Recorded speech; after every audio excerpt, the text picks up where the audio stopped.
Bismillahirrahmanirrahim.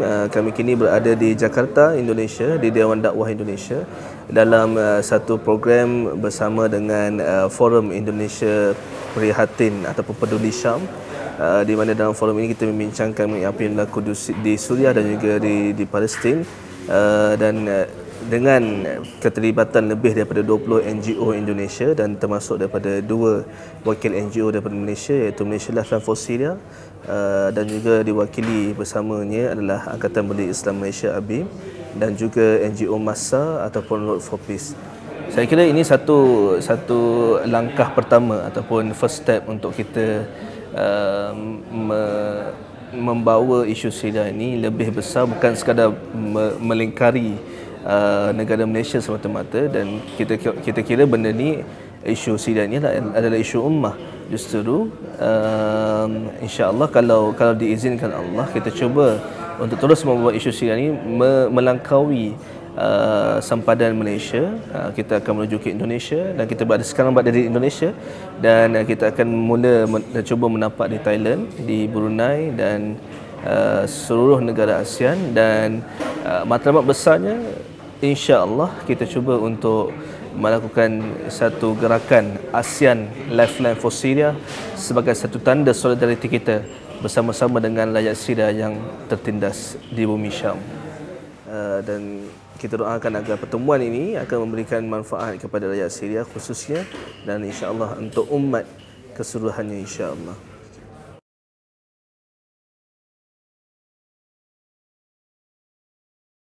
Okey, selamat pagi daripada Bandung, Indonesia. Pagi ni insya-Allah kita akan ke udara di salah satu siaran radio yang dikenali sebagai Lita FM, Lita.fm, yang radio ini telah berada di Indonesia lebih daripada 40 tahun, dan insya-Allah kita doakan untuk kempen Save the Children of Syria ini kita akan lancarkan supaya kita dapat lebih menarik sokongan daripada rakyat Indonesia dan terus untuk menyebarkan maklumat mengenai apa yang berlaku di Syria insya-Allah. Terima kasih kepada keluarga Lita FM yang memberikan wang untuk kita berbicara mengenai apa yang sedang berlaku, terutamanya kepada anak-anak Suriah. Saya kira di Indonesia ini menyebutkan Syria itu sebagai Suriah. Ya, jadi kita membawa isu kanak-kanak Syria ini untuk terus dekat kepada hati seperti yang disebutkan oleh Pak Mustafa Mansur sebentar tadi, dan ada beberapa fakta yang kita perlu tahu. Yang pertamanya yang disebutkan oleh Pak Iskandar tadi mengenai konflik yang bermulanya pada 2011, ya, pada 15 Mac 2011 yang kini adalah 2014, yang saya kira sudah masuk tahun keempat, dan angka yang menjadi korban kepada konflik ini bukan satu angka yang sedikit, ya.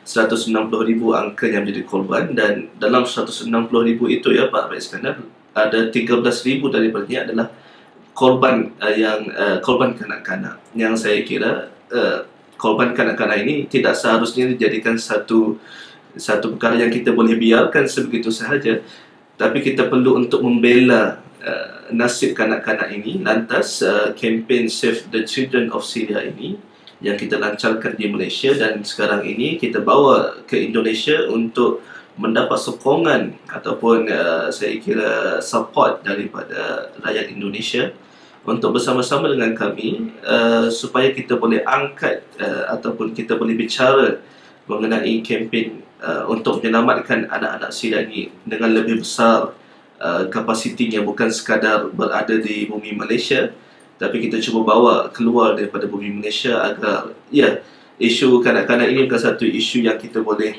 biarkan sahaja, kerana saban hari, ya, kita mendapat berita anak-anak terbunuh, anak-anak yang terburai perutnya, terburai, kecederaan yang agak parah, ya.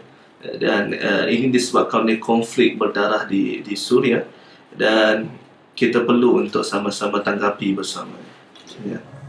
Baik, alhamdulillah kita baru selesai saja secara live di Radio Lita FM dalam misi untuk menyampaikan ataupun menyebarluaskan kempen Save the Children of Syria, dan dengan harapan pendengar-pendengar radio ini akan maklum, tahu mengenai kempen ini, dan seterusnya terus untuk membantu rakyat Syria yang memerlukan, terutamanya kanak-kanak yang sedang tertindas di Syria.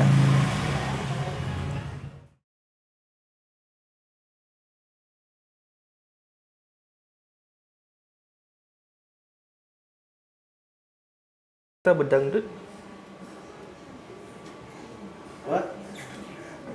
Jom kita dengar lagu dangdut. Dangdut, dangdut, dangdut. Tak apa. Kita nak menghampiri Ramadan, kita dengar lagu nasyid lah. Semoga hati kita lebih tenang, lebih dekat. Ada Rabani, ada Raihan, Masya Allah.